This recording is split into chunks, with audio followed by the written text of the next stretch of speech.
बिस्मिल्लाहिर्रहमानिर्रहीम। अस्सलामु अलैकुम। तमाम तलबा, मुअल्लिमीन, मुअल्लिमात और दीगर नाज़रीन का डिजिटल क्लास में खैर मक़दम है।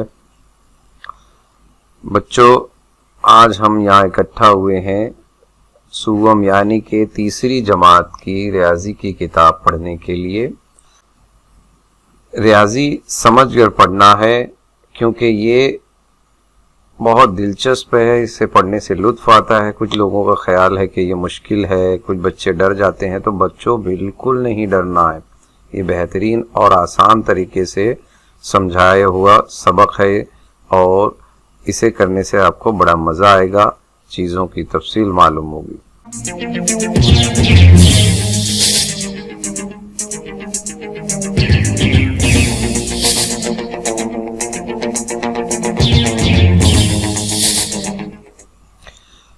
चलिए शुरू करते हैं। पहले हिस्से का पहला सबक है जिसमें इयादे के तौर पर आपको कुछ शक्लों का तारुफ दिया गया है। हिंदसी शक्लें उन्हें कहा जाता है जो हम मुख्तलिफ तरीके से पेंसिल से या किसी और ज़रिए से हम बनाते हैं हाथ से। ये देखिए, सबसे पहले चार कोनों वाली शक्ल को चौकोर कहा जाता है। ये आप जानते हैं, हम सिर्फ आपको याद दिला रहे हैं। चौकोन इस तरह के होते हैं। चौकोर इसलिए कहा गया है कि इसके चार कोने हैं। आमतौर पर इन्हें चौकोन शक्ल भी कहा जाता है। इसी तरीके से अगली शक्ल जो है वो मुसल्लस की है बच्चों, जिसके हम तिकोन भी कहते हैं। इसमें तीन कोने होते हैं। कोने आप समझते हैं और इसकी तफसीलात आगे भी आएंगी। इसके अलावा दायरा भी होता है जो कि गोल होता है, उसे हम दायरा कहते हैं। छोटे बड़े दायरे हमारे आसपास की चीज़ों में हमें नज़र आते हैं। अगली मश्क में हम वही देखेंगे। जी हाँ, नीचे आपको कुछ शक्लें दिखाई जाएंगी जिनमें आपको देखकर ये समझना है कि इसमें कौन सी हिंदसी शक्ल छुपी हुई है। जैसे कि एक मिसाल यहाँ दी हुई है। पहली जो तस्वीर है टीवी स्क्रीन की या कंप्यूटर स्क्रीन की, उसकी शक्ल जो है मुस्ततील नुमा है। देखिए, मुस्ततील की शक्ल भी बनी हुई है और नीचे उर्दू में लिखा हुआ भी है। दूसरी शक्ल में क्या है वो आपको समझना है।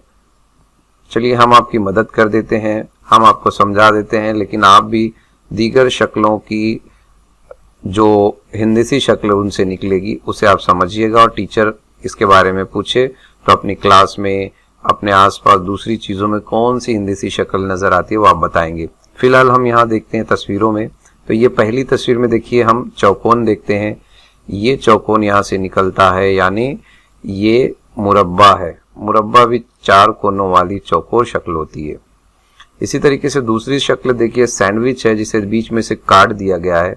सैंडविच पहले चौकोन होता है, लेकिन आमतौर पर इस तरह तिरछा काटने पर उसमें जो शक्ल बनती है वो मुसल्लस की बनती है। तीन कोनों वाली शक्ल बन जाती है, जिसे हम मुसल्लस कहते हैं। मोबाइल फ़ोन जो होते हैं वो भी लंबूतरे चौकोन होते हैं, जिसे हम मुस्ततील भी कहते हैं या चौकोर भी कहते हैं। इसी तरीके से आईना जो होता है घरों में या और भी दूसरी चीज़ें होती हैं, उनकी शक्ल हमें गोल नज़र आती है। तो ये गोल शक्लें जो होती हैं इन्हें हम दायरा कहते हैं। इन बातों को, इन शक्लों के तारुफ को आप याद रखेंगे और इसी बात पर मबनी आपका अगला जो है वो सवाल है। सवाल इसलिए कहा बच्चों कि इसमें आपको कुछ जवाबी कार्रवाई करनी है, यानी कुछ ऐसा करना है जिससे आपको ये समझ में आए कि गोल, चौकोर और मुसल्लस यानी तिकोन किसे कहते हैं। तो यहाँ पर एक खाके की शक्ल दी हुई है, आउटलाइन जिसे हम कहते हैं। आपको यहाँ पर दायरे, मुसल्लस, मुस्ततील और मुरब्बे नज़र आ रहे हैं। तो आपको करना क्या है, देखिए यहाँ पर लिखा हुआ है कि जितने मुसल्लस आएंगे उनमें आपको लाल रंग भरने हैं। जैसे कि देखिए मैंने एक मुसल्लस में भर के बताया। ऐसे जितने चौकोर हैं उसमें नीले रंग भरने हैं, यानी कि ब्लू जिसे आप कहते हैं। और जितने गोल हैं, दायरे हैं, उसमें आपको पीला रंग भरना है। तो उम्मीद करता हूं कि आप लोग बात को समझ गए होंगे। आपकी किताब में ये मश्क और ये सफ़ा मौजूद है। उठाइए रंग और अपना भरते जाइए। तब तक मैं टीचर से भी कुछ कहता हूं।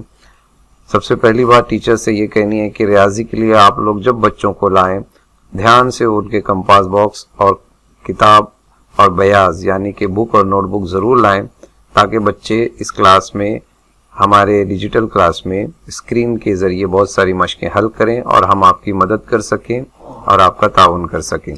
इसी ताल्लुक से यहाँ कुछ और हिदायत टीचर्स के लिए लिखी हुई हैं कि ऊपरी दी हुई शक्लें और बहुत सी दूसरी शक्लें पुट्ठे से काटी जाएं, उन्हें मेज़ पर रखा जाए।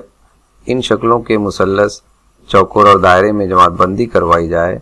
तलबा को बताया जाए कि हो सकता है इनमें से बाज़ शक्लों की ऊपर बनाई हुई किसी किस्म में जमातबंदी ना हो सके। और इस किताब में किसी भी किस्म की 4 ज़िले वाली शक्ल को चौकोर लिखा गया है। चौकोर के मानी हैं 4 किनारे वाली। पहले हम इसे ज़ू और बतुल अज़ला कहते थे।